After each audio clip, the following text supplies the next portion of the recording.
Howdy. Check out this knife that I call Field and Stream. It's perfect for a guide or someone that's always in the field, fishing or guiding, hunting. This has G10 liners in black and orange. Micarta scales. It's called Crazy Tiger. Micarta has a saw, pen blade, and bottle opener paired with corkscrew, and uniquely has a corkscrew and Phillips on the back.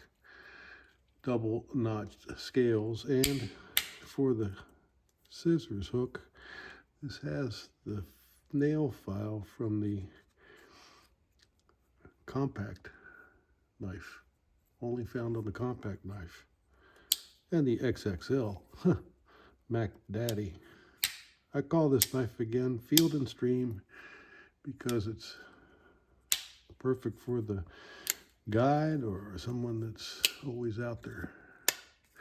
One hand open Warncliffe blade.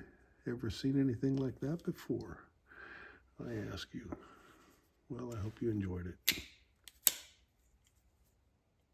Take care.